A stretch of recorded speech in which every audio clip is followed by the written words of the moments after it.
Your only option on today's menu is water. Sir, that meal isn't for you. The voice sliced through the first-class cabin like cold steel. Everything paused. A suitcase clicked shut. A glass tapped softly. Somewhere in the back, a child laughed, then stopped. Evelyn Harper stood in the aisle, posture straight, eyes sharp, the kind of eyes that judge fast, decisive, practiced. In front of her, Marcus Cole didn't move. Gray hoodie, worn jeans, white sneakers, slightly scuffed, no watch, no leather luggage, nothing that signaled money, just his eyes. Calm, deep, hard to read. I ordered the steak, Marcus said quietly. His voice was even, controlled. Evelyn smiled, thin, brittle. I'm sure you did, sir, but we're having some inventory issues today. I can offer you the chicken instead. A brief silence. No one said it out loud, but everyone understood. Behind him, Robert Hayes was cutting into a perfectly cooked steak. The knife slid through it like butter. His wife did the same.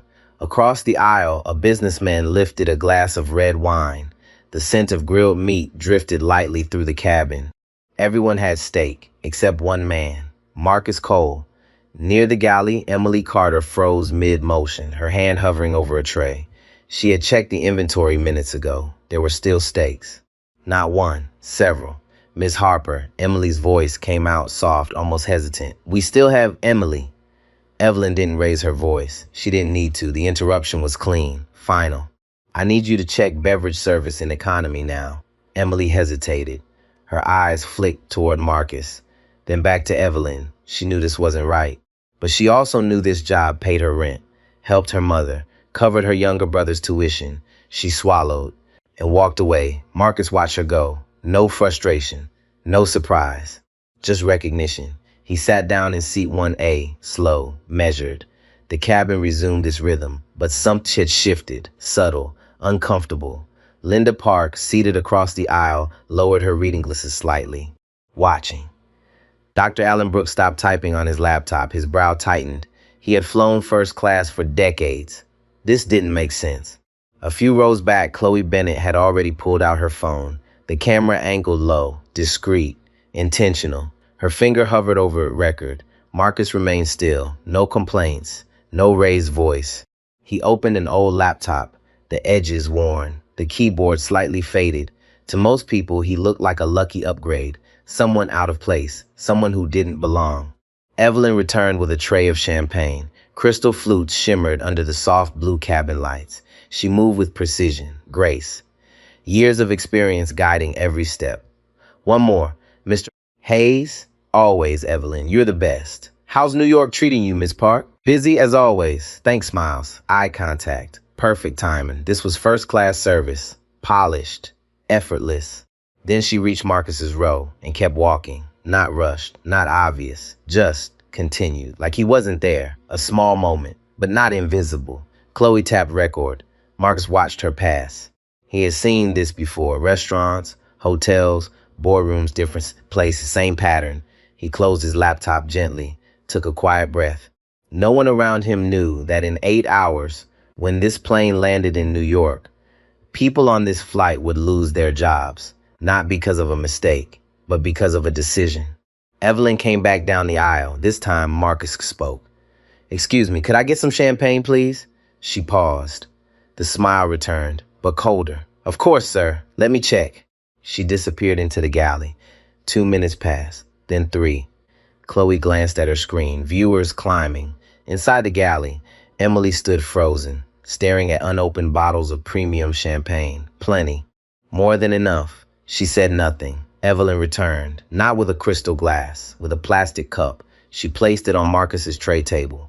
Precise, controlled. Here you go. Marcus looked at it. Didn't react immediately. Around the cabin, heads began to turn. The difference was no longer subtle. It was visible. He picked up the cup. Thank you. Still calm, but something had changed. His eyes sharpened, focused, like a man collecting evidence. Behind him, Chloe whispered into her phone. I don't think this is just bad service anymore. No one answered her, but many were watching now.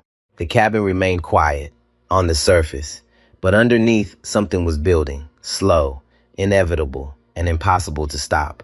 The plastic cup sat on Marcus Cole's tray table like an insult no one wanted to name. It was small, clear, cheap, the kind handed out in the back of the plane with ice and a quick apology.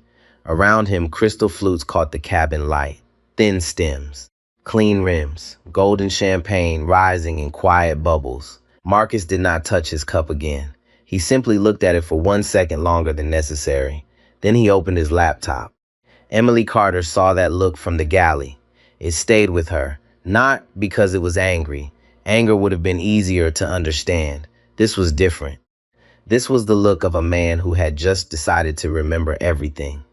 Evelyn Harper moved through the cabin as if nothing had happened. Her shoulders were square. Her smile returned for the people she considered worth smiling at. "Can I refresh that for you, Mr. Hayes?" Robert Hayes lifted his glass without looking up from his steak. "You always take care of me, Evelyn." "I try," Evelyn said, warm now, almost sweet. His wife laughed softly. "That is why we keep flying Atlas." Evelyn beamed at that. Praise from the right passenger always seemed to straighten her spine. It confirmed something in her, something old, something ugly, something she had learned to hide behind service language. Across the aisle, Linda Park watched every movement. She had spent 30 years reading witnesses, reading juries, reading people who lied while thinking they sounded reasonable. Evelyn was skilled. That was the problem. She did not behave like a careless bigot. She behaved like a professional who had practiced making unfairness look like policy. Linda lowered her folder onto her lap. Dr. Allen Brooks noticed. "You saw that too," he murmured. Linda did not turn her head. "Yes." "Inventory issue?" "No." The doctor exhaled through his nose, slow, disappointed. He had spent his life in operating rooms where a person's body mattered more than their wallet, their accent, their clothes, or the color of their skin. He had seen wealthy men cry like children and janitors face death with more grace than senators. Suffering stripped people down. It taught you one truth. Every person deserved dignity before anything else. And yet here at 39,000 feet, dignity was being rationed like a luxury item. A soft chime rang through the cabin, seat belt sign off. The aircraft had settled into cruise. The engines hummed with a steady confidence. Outside the windows, the sky stretched dark blue over the American West. Inside, first class glowed with warm light and polished surfaces. Everything looked expensive. Everything looked calm. But beneath the calm, people were choosing sides. Some chose silence. Some chose comfort. Some chose to pretend they had not noticed. Chloe Bennett chose to keep recording. Her phone rested near her lap, angled just enough to catch the aisle, the galley, and Marcus in seat 1A. Her thumb moved quickly over the screen. She was not speaking loudly now. She had learned that truth often sounded stronger when whispered. "This is Atlas Airlines Flight 447, she said under her breath. "First class." Passenger in 1A was denied the same meal and champagne service as everyone else. Crew claims inventory issues, but that does not match what we can see. The viewer count climbed. At first, it was only a few hundred. Then 1,000, then more. Comments began to move faster. "Is this happening right now? Record everything. Ask for the flight attendant's name. He is so calm. That makes it worse." Chloe swallowed. She had covered discrimination stories before. Restaurants, hotels, private clubs, real estate showings. The pattern was always the same. People rarely announced prejudice plainly. They hid it inside procedures. Dress codes, safety rules, inventory problems, tone concerns. It was never "you do not belong." It was always something close enough to deny. Marcus typed quietly. On his screen, a document sat open. Atlas Airlines Customer Experience Review. He added a new heading, Cabin Culture, then another, Unequal Service Delivery. Then he paused. His fingers hovered over the keys. For a moment, he was no longer on the plane. He was 24 again, standing outside a private investment dinner in Boston, holding an invitation no one would look at. The hostess had pointed toward the service entrance. Not cruelly, that was what made it worse. She had sounded bored, certain, as if the world had explained itself already, and he was the one confused. He remembered the cold wind, the glass doors, the laughter inside. He remembered telling himself not to beg. Not then. Not ever. The memory passed through him like winter air. He typed one sentence. Employee displays selective hospitality based on perceived class and race. Then he closed the laptop halfway. Not fully. Just enough. Emily returned from economy with a cart she did not need to push. Her hands gripped the handle tightly. Her knuckles had gone pale. Evelyn caught sight of her. I told you to handle beverages in economy. I did, Emily said. Her voice was polite, too polite, the kind of polite used by people trying not to shake. Evelyn stepped closer. Then stay there until I call you. Emily looked past her toward Marcus. He sat still, alone in a cabin full of people. A cold weight pressed against Emily's ribs. She thought of her mother, who still worked double shifts at a diner outside Cleveland. She thought of her younger brother studying late at the kitchen table because she had promised him he would not have to borrow money for community college. She needed this job, but needing a job did not make wrong things right. Miss Harper, Emily said quietly, may I speak with you in the galley? Evelyn's smile stayed in place for the passengers, but her eyes hardened. Now is not the time. I think it is. That made Evelyn turn fully. For the first time, her control slipped. Only a little. Only enough for Linda Park to see it, for Chloe's camera to catch it, for Marcus to hear the shift in the air. Evelyn leaned in. Be careful, Emily. The words were soft. The threat was not. Emily's throat tightened. Her body wanted to step back. Her training told her to obey. Her fear told her to survive. But then Marcus looked up, not pleading, not asking, just present, and Emily understood something painful. Silence did not protect innocent people. It only protected the people causing harm. She took one breath, then another. I checked the catering log, Emily said, louder this time, still respectful, still shaking. There is no shortage of champagne, and there is no shortage of steak. The cabin changed. Not loudly, no gasps, no dramatic music, just a shift. Heads turned. Conversation stopped. A fork touched a plate and stayed there. Evelyn's face went still. Emily, she said, but Emily continued. We have enough premium meals for every first-class passenger, plus extras. I do not understand why Mr. Cole was told otherwise. Marcus did not move, but his eyes lifted fully now. Robert Hayes looked down at his plate, suddenly aware of the steak in front of him. His wife placed her fork beside the china with a soft click. Dr. Brooks sat forward. Linda Park picked up her pen. Chloe's viewer count jumped again. Evelyn looked around the cabin. She saw the phones, the eyes, the first crack in the wall she had built over years. So she did what people often do when truth corners them. She changed the subject. This is an internal service matter, she said. Her voice sharpened. Miss, Carter is new and does not understand inventory allocation. Emily's cheeks flushed. I understand the log. You understand very little. The words hit harder than they should have. Emily blinked once, fighting the sting behind her eyes. Marcus stood, slowly, not suddenly, not threateningly, just enough that the cabin felt his presence. Miss Harper, he said, calm as ever. I would like to ask one simple question. Evelyn turned to him with a professional smile that had begun to fracture. Sir, I am happy to assist within reason. Marcus looked at the plastic cup on his tray, then at the crystal glasses around the cabin, then back at her. What reason did you use to decide I should receive less than everyone else? No one breathed for a moment. The engines kept humming. The sky outside stayed peaceful. Inside, the truth waited. Evelyn opened her mouth, but nothing useful came out. Evelyn Harper held his gaze for 1 second too long. That was all it took. A trained professional would have answered immediately. Clean, confident, neutral. But the pause betrayed her, not to everyone, but to the right people. To manage expectations, she said finally. Her voice had changed, still controlled, but tighter now. Marcus did not sit back down. What expectations? He asked. No anger, no raised tone, just precision. Evelyn shifted her weight slightly, a small movement, almost invisible, but it showed she was recalibrating. Some passengers, she said carefully, prefer simpler service. It helps maintain comfort across the cabin. The words sounded polished, but they landed wrong. Linda Park closed her folder completely now. Prefer? She said quietly, without looking up. Did he say that? Evelyn did not answer her. Instead, she turned back to Marcus. I am trying to provide the most appropriate experience for everyone on board.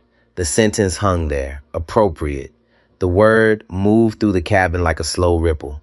Dr. Brooks leaned forward. His elbows rested on his knees now. Appropriate based on what? He asked. Still calm, still reasonable, but firmer. Evelyn's eyes flicked between them. Too many witnesses now. Too many variables. She adjusted her tone again. Sir, airline service is not one size fits all. We make professional judgments based on experience. Marcus nodded slightly. I see. A small pause. And your experience tells you I should be served differently. Evelyn opened her mouth, closed it again. The answer she needed did not exist. Chloe's phone vibrated softly in her hand. The live comments were moving faster now. She tilted the screen just enough to glance. This is discrimination. Say his name. Ask for her name. Do not let this go.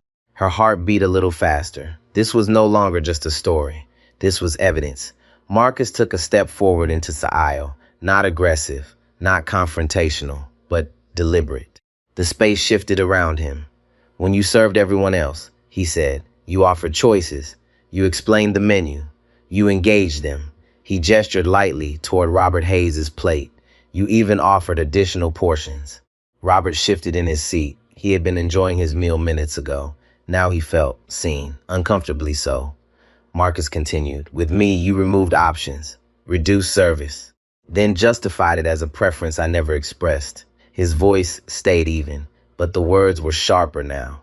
Do you believe that is fair? Evelyn's smile was gone. This is not about fairness, she said. Too fast, too direct. The mistake landed instantly. Linda's pen touched paper. Then what is it about? She asked. Evelyn turned toward her. This is about maintaining a standard. Whose standard? Linda replied. The question cut deeper than the others. Evelyn did not answer. Instead, she reached for control the only way she knew how. Mr. Cole, she said, voice firm now. If you are dissatisfied with the service, I can file a complaint on your behalf after landing. For now, I need you to return to your seat so we can continue service. Marcus looked down at his seat, then back at her. I am in my seat. A few quiet chuckles moved through the cabin. Not loud, not mocking, just recognition. Evelyn's jaw tightened. The cabin no longer felt like her space. It felt like a room she was losing. Emily stood near the galley entrance, frozen, but not silent anymore. Her breathing had slowed. Her fear was still there, but something else had replaced it. Clarity. She spoke again. Miss Harper, we are trained to treat all first-class passengers equally. Evelyn did not turn this time. Training is a foundation, she said. Experience refines it. Emily swallowed. And what if experience is wrong? The question landed harder than expected. Even Marcus glanced toward her now. Evelyn turned slowly. Her eyes sharpened. Be very careful, Emily. The warning was clearer now. No longer hidden, no longer subtle. Dr. Brooks sat back slightly. He had seen this dynamic before, hierarchy, pressure, fear disguised as discipline. He spoke quietly but clearly. She is asking a reasonable question. Evelyn's control slipped again, only for a moment. But enough. This conversation is inappropriate, she said. No, Linda replied. It is overdue. Silence again. But different now, heavier, charged. The kind of silence that comes right before something breaks. Marcus stepped back toward his seat, not retreating, repositioning. He placed one hand lightly on the armrest, grounded, centered.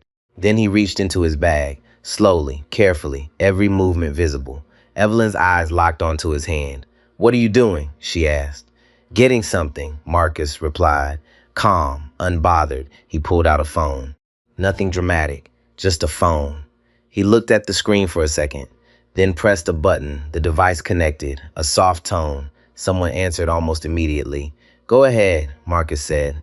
His voice had changed, not louder, not colder, but different, directed, precise, like a man used to being heard. Across the cabin, Linda noticed it. So did Dr. Brooks. So did Chloe.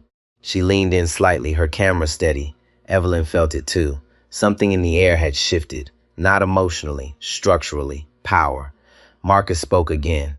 I need you to note the time, he said into the phone. He glanced at the cabin clock, just after cruise altitude, first-class service.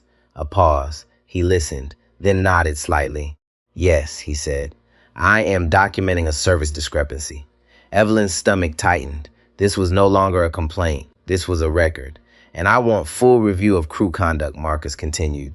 His tone remained controlled, but the language had changed. Not customer language, operational language, executive language. Evelyn heard it, did not understand it fully, but felt it.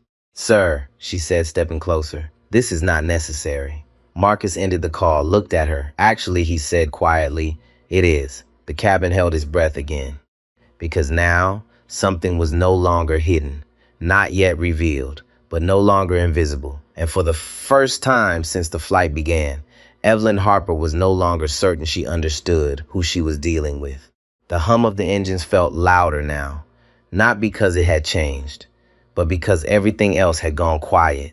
Evelyn Harper stood in the aisle, her posture still upright, but something inside it had shifted. A small fracture, invisible to most, obvious to those paying attention. Marcus Cole placed his phone back into his bag. No rush, no tension, just control, the kind that does not need to announce itself. Evelyn took a slow breath. Sir, she said, softer now, recalibrating again, there is no need to escalate this. Marcus looked at her. This was escalated the moment you decided I was different. The words were simple, but they landed like a verdict.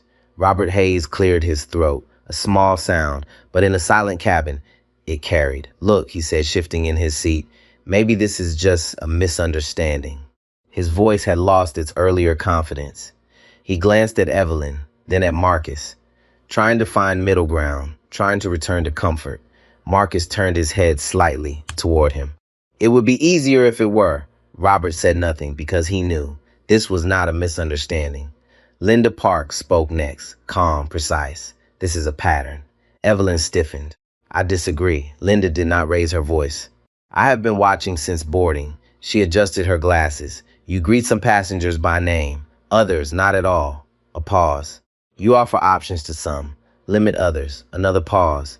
You engage, or you avoid. The cabin felt smaller now, like the walls had moved closer. Evelyn's lips pressed together. This is your interpretation. Dr. Brooks shook his head slightly. No, he said. It is observation. Emily stood frozen near the galley. Her heart was pounding, but something inside her had settled. The fear was still there, but it was no longer in charge. She stepped forward.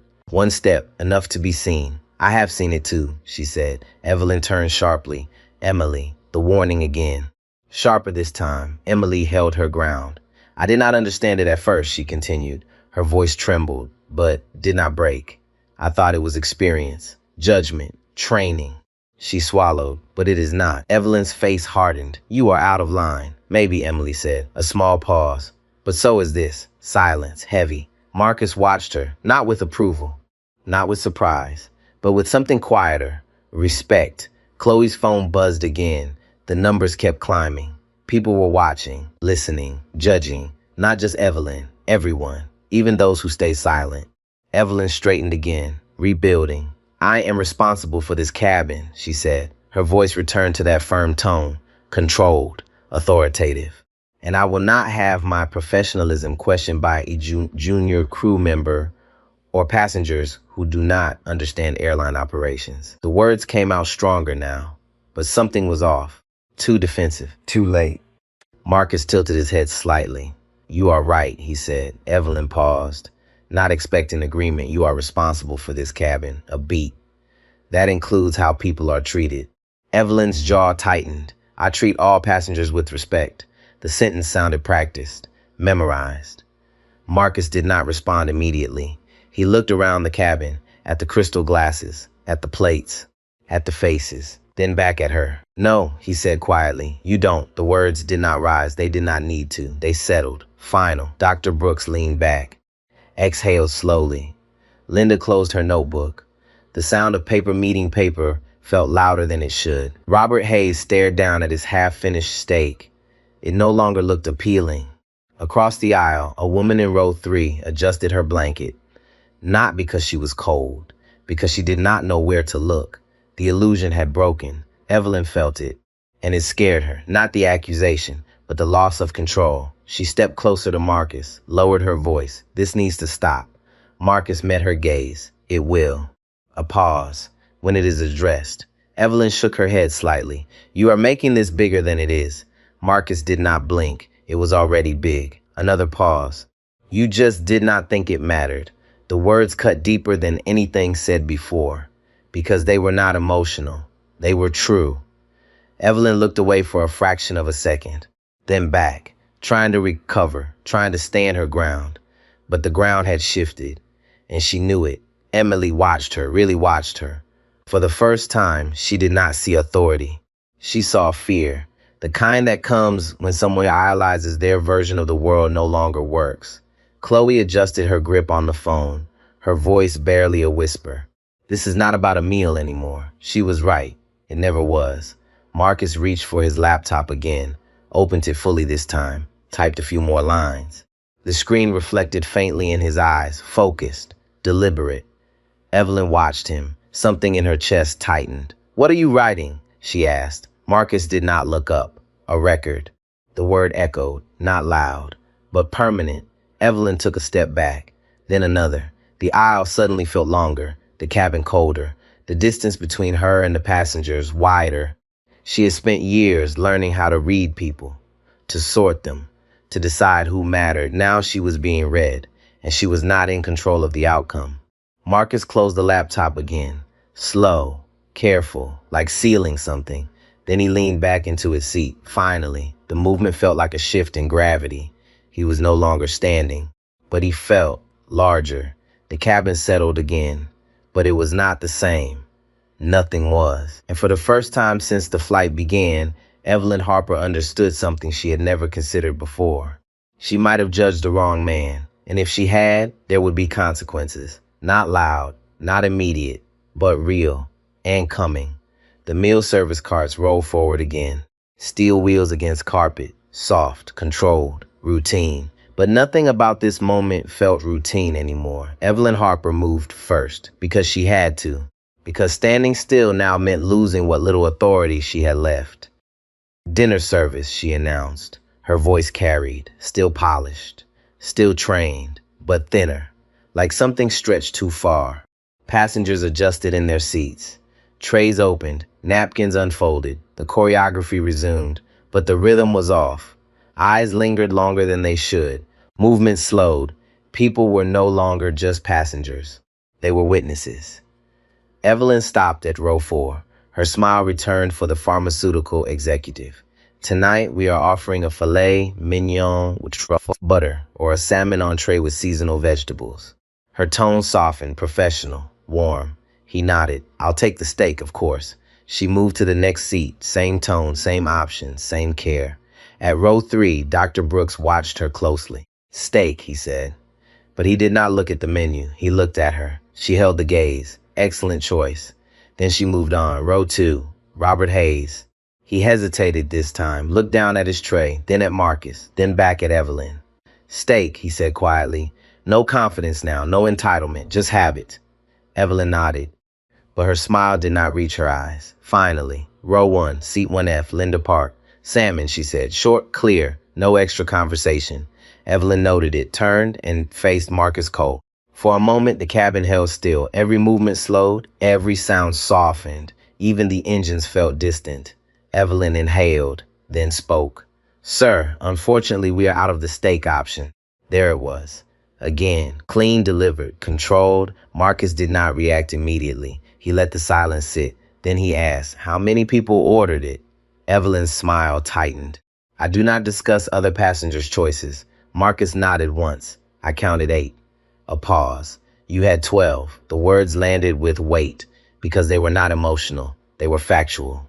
Evelyn's fingers tightened slightly around her tablet. That is not accurate. Emily stepped forward from behind the galley curtain. Her heart was racing again. But she spoke anyway. It is accurate. Evelyn turned sharply.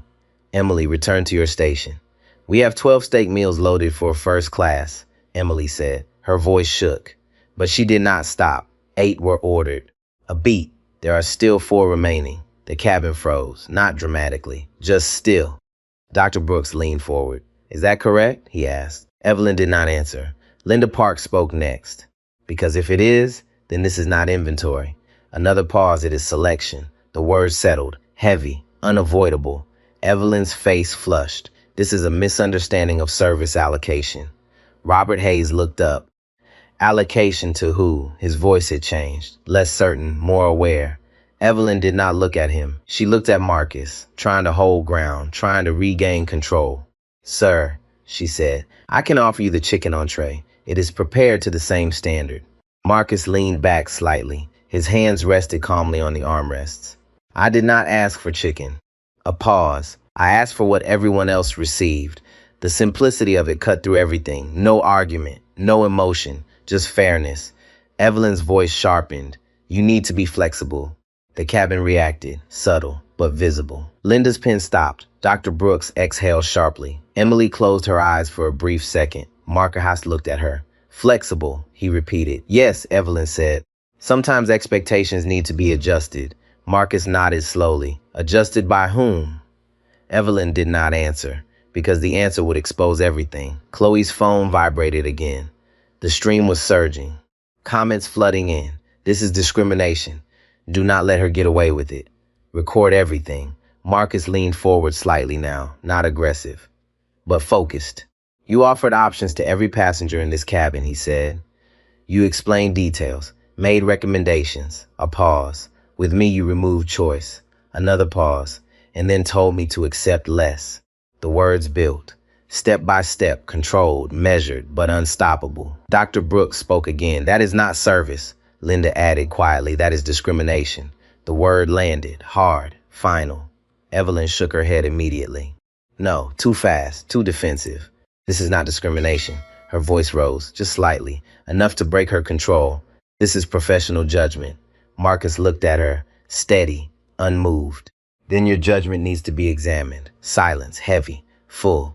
Evelyn's breathing changed. Shallower now, faster. The walls were closing in, not physically, but socially, legally, morally. Emily stepped closer. I can bring the stakes, she said. Quiet, direct. Evelyn snapped. No, the word cut through the cabin. Sharp, immediate. Emily flinched, but did not step back. Marcus watched both of them, then spoke. Why not? Evelyn hesitated. 1 second, too long. There are protocols, she said. What protocol denies a paying passenger equal service? Linda asked. Evelyn said nothing, because there was none. Robert Hayes set his fork down. Slow, deliberate.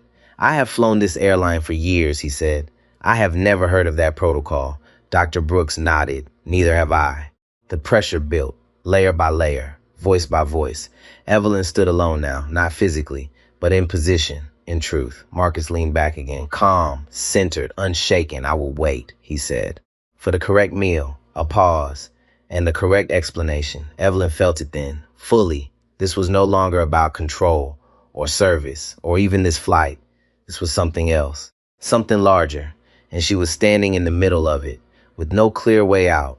The cabin stayed quiet, but the silence had changed. It was no longer passive. It was expectant, watching, waiting for what would happen next. No one reached for their food, not yet. The plates were there. The smell of steak filled the cabin. Butter, heat, something rich and expensive, but appetite had disappeared. Evelyn Harper stood frozen for half a second longer than she should have. Then she moved. Fast, too fast. Emily, she said, voice tight, back to the galley. Now, Emily did not move. I can serve the remaining meals, she said quietly. Evelyn stepped closer. You are not authorized to make that decision. I am authorized to follow policy, Emily replied. Her voice was still soft, but something inside it had changed. Evelyn's eyes hardened. This is not a discussion. The words were sharp, final, but they did not land the same way anymore because the room had changed. Marcus remained seated, calm, still, but his presence now filled the space, not physically, but structurally, like a weight everyone could feel. Linda Park spoke again. You said there are protocols, she said, then show them. Evelyn turned. Mom, I do not have to justify internal procedures. You do when they affect paying customers, Linda cut in. Her voice was not loud, but it carried authority, courtroom authority, the kind that did not ask twice. Dr. Brooks nodded. We are not asking for trade secrets, he said. We are asking for consistency. Robert Hayes shifted in his seat. He looked uncomfortable, more than uncomfortable, aware. I think we all deserve that, he added. His voice was quieter now, no longer leading, just participating. Evelyn looked around, one by one, every face. No one was with her, not anymore. Emily stood still, waiting, not for permission, for truth. Evelyn exhaled slowly, then straightened again. This service will continue, she said, her voice steadier now, colder, controlled. I will handle it. She turned, walked toward the galley. Her steps were precise, but her shoulders were tighter. Emily watched her go, then looked at Marcus.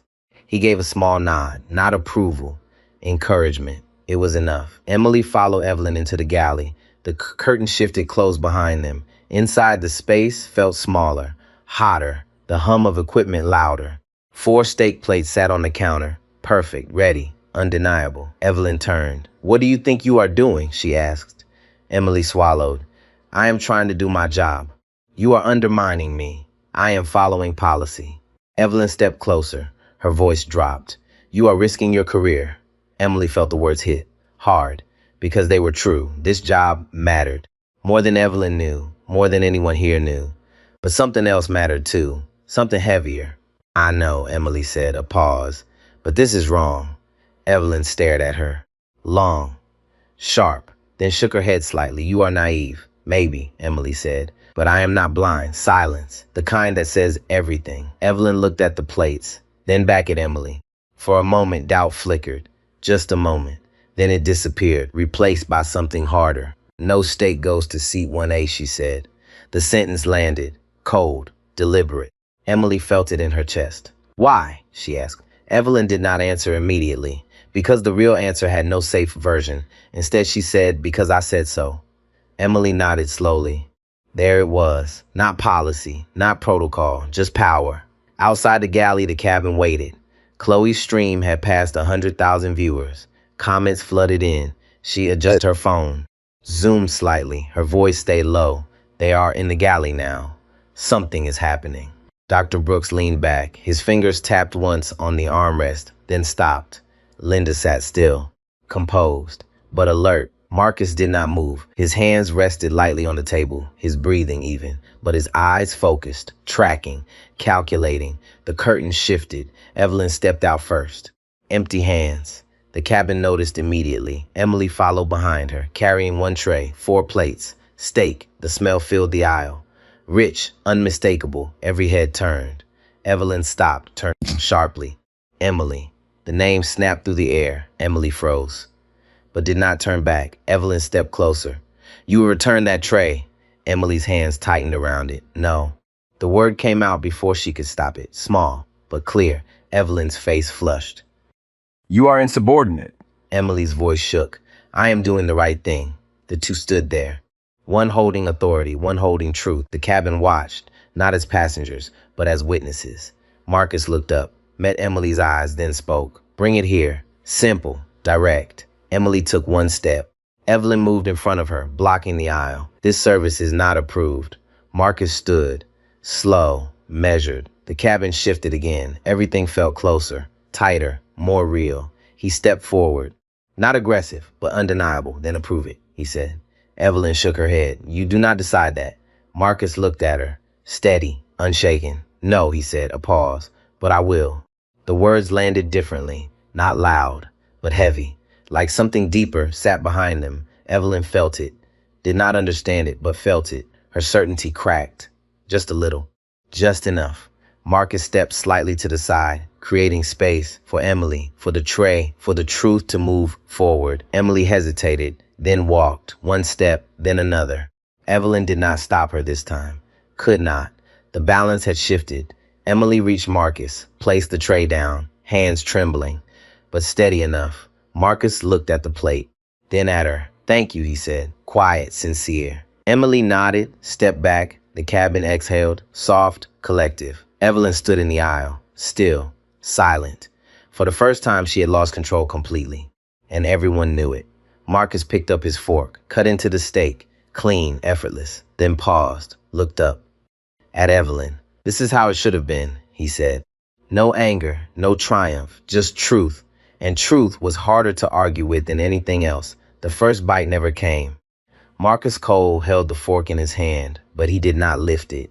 Not yet, because something else had entered the space, something heavier than food. Evelyn Harper was still standing in the aisle, no longer blocking anyone, no longer directing anything, just standing. Her hands were empty, her authority thinner than it had ever been. And everyone could see it. The silence stretched, long enough to feel uncomfortable, long enough to force a decision. Evelyn made one. She stepped forward. "Sir," she said. Her voice was controlled again, but different, not warmer, not softer, just careful. "I need to clarify something." Marcus looked up at her, still seated, still calm. "Go ahead." Evelyn took a breath. This situation has become disruptive to cabin service. There it was, the shift. From mistake to blame. Several passengers reacted at once.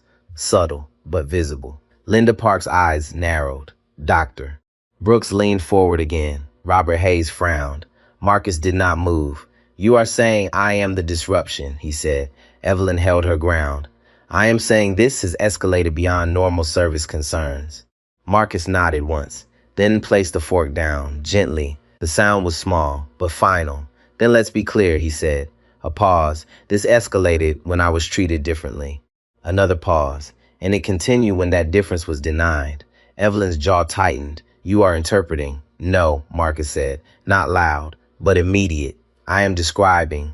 The interruption landed hard, clean. Evelyn blinked once, just once, but it broke her rhythm. Chloe's voice whispered into her phone. "He is not backing down." The comments flooded faster. "Do not let them flip this. Stay with him. Document everything." Emily stood near the galley, still holding nothing. But she felt like she was holding everything. Her future, her job, her decision, and she did not regret it. "Not anymore." Evelyn tried again. "This is a private type service matter." Linda Park spoke immediately. "No," she said, "it is not." She leaned forward, her voice steady. "This is a public action in a shared space." A pause, with witnesses. Dr. Brooks nodded. "And documentation." Chloe did not look up, but her camera stayed steady. Evelyn looked around again, searching for support, for alignment, for anything. She found none, so she reached for the last tool she had. "Procedure. I will need to verify your boarding pass," she said.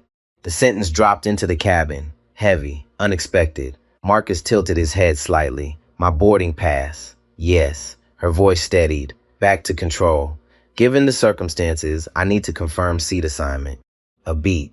No one moved, because everyone understood what she was doing. Not verification. Displacement. Doubt. Dr. Brooks spoke first. "He has been sitting there since boarding." Linda added, "You served him." Robert Hayes shook his head slowly. "This is not necessary." Evelyn did not look at them. Her focus stayed on Marcus. "Sir, I need to see your boarding pass." Marcus held her gaze for a long moment.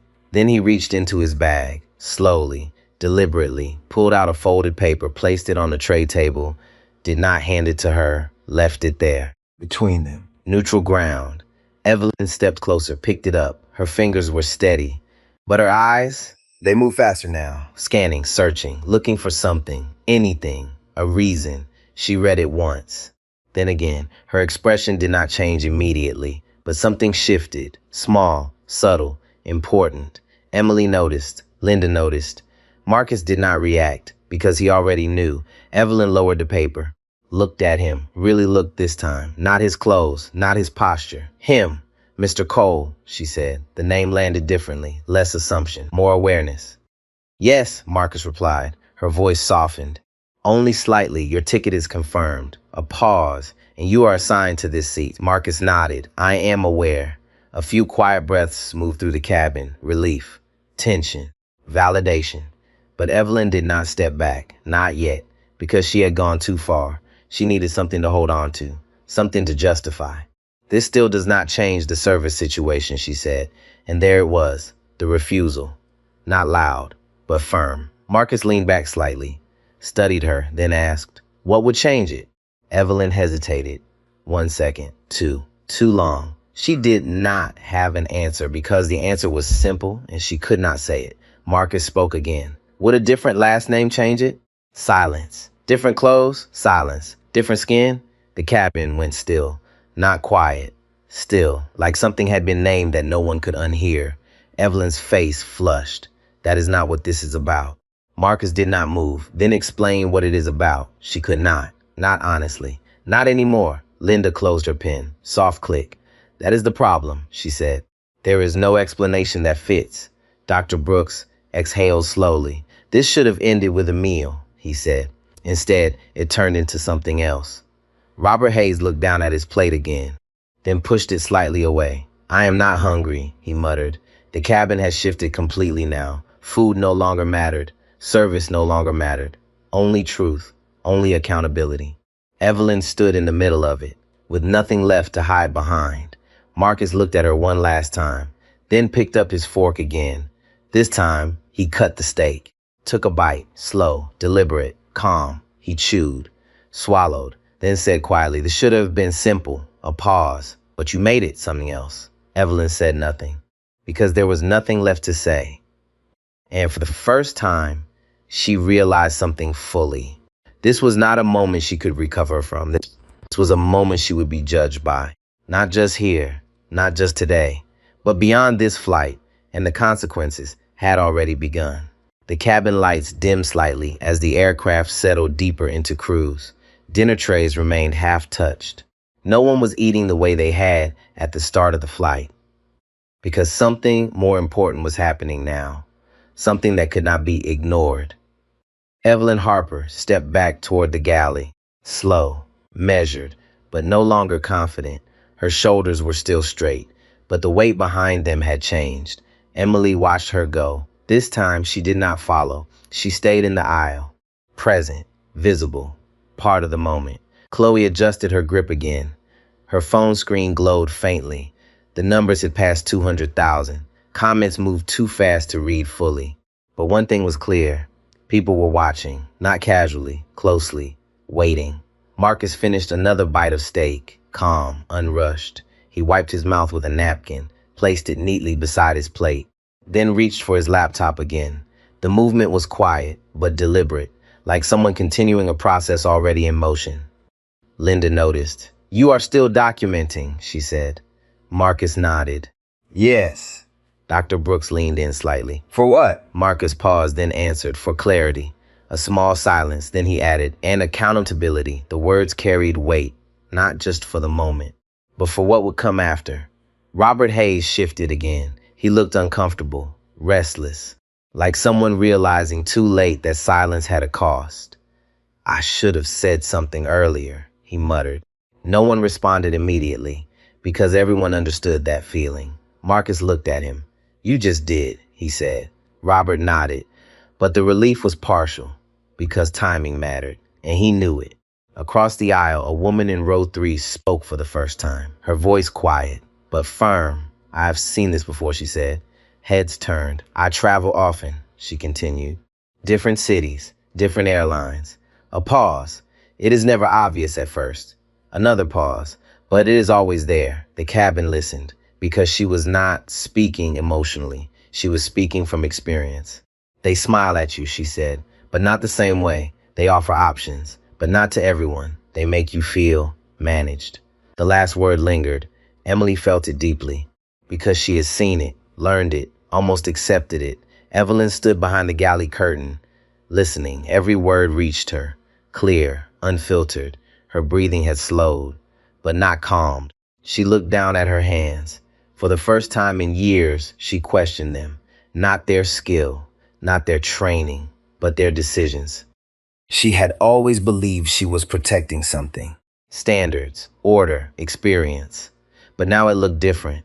From the outside, from their perspective, from his, Marcus, the man she had misread. She closed her eyes briefly, then opened them, and reached for the cabin phone. Outside, Emily noticed the movement. What is she doing? Chloe whispered. Marcus did not look up, but he knew. The tone had shifted, from defense to escalation. The phone clicked. Evelyn's voice lowered, controlled. Captain, I need you in first class. The words traveled fast, even through the curtain, even through the hum of the plane. Emily's chest tightened. This was no longer internal. This was now formal. Procedural. Serious. Dr. Brooks frowned. That is not a good sign, he said. Linda nodded. No, she replied. It means she is trying to regain control. Marcus closed his laptop again. Slow, careful, then placed both hands on the armrests, grounded, prepared. Chloe leaned closer to her phone. "Captain is being called," she whispered. The comments surged again. "This is escalating. Stay calm, record everything." Inside the galley, Evelyn ended the call. Her hand lingered on the receiver. For a moment, doubt returned, but only briefly, because pride is louder than doubt, and she had built too much of herself on being right. She stepped back into the cabin, her posture restored, her face composed, but her eyes still searching, still uncertain. The passengers watched her, not with fear, not with respect, with judgment. She stood in the aisle again, but this time she was not leading. She was waiting. Marcus looked at her, then at the aisle behind her, then back at his plate. He picked up his fork again, took another bite, slow, unbothered. The contrast was striking. One person trying to control the situation, another letting it unfold, naturally, inevitably. The minutes passed, heavy, quiet, the kind of quiet that presses against your ears. Then footsteps, from the rear, measured, confident, approaching. The captain. The sound changed everything, not loudly, but structurally, because now this was no longer just a disagreement. It was an incident, and incidents have consequences. Evelyn straightened, fully ready, or trying to be. Emily stepped slightly to the side, giving space, but staying present. Marcus remained seated, calm, still, unshaken. The footsteps stopped at the entrance to first class, and for a brief moment, no one spoke, because everyone understood. What happened next would define everything that came after. Captain Daniel Reeves stepped into first class without rushing. Mid-50s, calm face, years in the air written into his posture.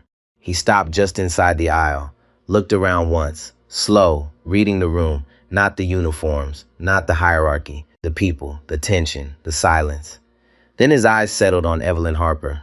"What's going on?" he asked, direct, no ceremony. Evelyn stepped forward immediately. Relief flickered across her face. Support had arrived, or so she thought. "Captain, we have a passenger refusing to comply with service adjustments," she said. Her voice was steady again, structured, professional. "He is disrupting cabin operations and challenging crew authority." The words were clean, carefully chosen. Marcus did not move, did not react. Captain Reeves listened, then turned his head slightly, looked at Marcus, then at the tray, the steak, the empty plastic cup, the untouched crystal glasses nearby, then at the other passengers, faces watching, phones recording, Emily standing still. The picture formed quickly. He stepped closer.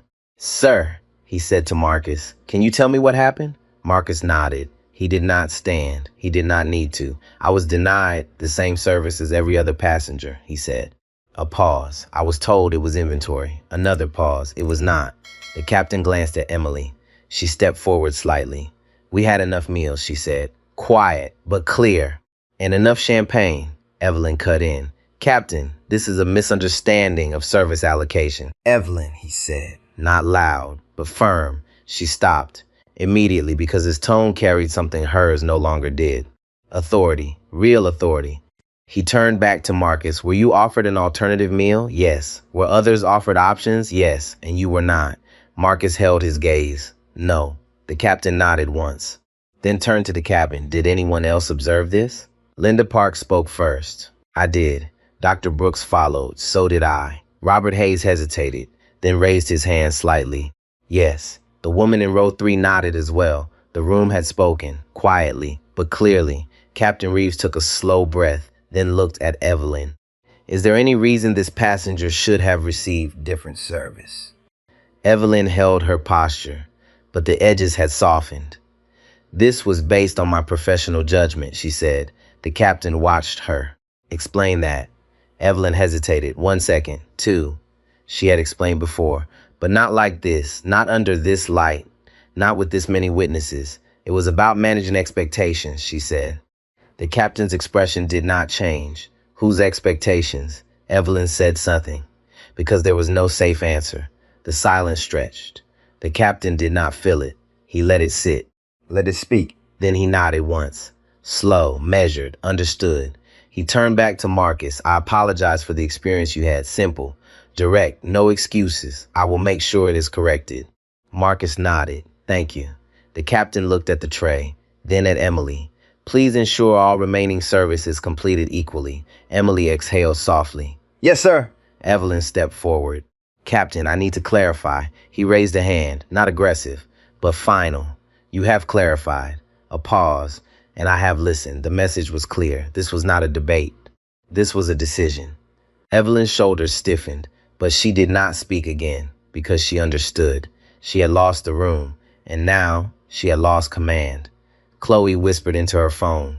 The captain just stepped in. Her voice carried something new now. Not tension, not fear, resolution. The comment surged again. That is accountability. This is how it should be handled. Emily moved back to the galley, this time without hesitation, without doubt. She brought out the remaining plates, served them, evenly, quietly. Every passenger received what they had been offered. No more, no less. The cabin slowly returned to movement. Utensils lifted, food tasted, conversations resumed. But nothing was the same, because everyone knew. They had witnessed something real, something uncomfortable, something necessary. Marcus finished his meal, calm, unhurried. He placed his fork down, wiped his hands, then reached for his phone again. Captain Reeves noticed. Is there anything else you need, sir? He asked. Marcus looked up, held his gaze. No, he said, a pause. Everything I needed is already in motion. The words lingered, quiet, but heavy. The captain studied him for a second, then nodded. He did not ask more, because something in Marcus's tone suggested this was not over, not even close. Evelyn stood near the galley now, silent, still, watching. For the first time in her career, she felt something she had never allowed before. Uncertainty. Not about the moment, but about what came next. Because this did not feel contained.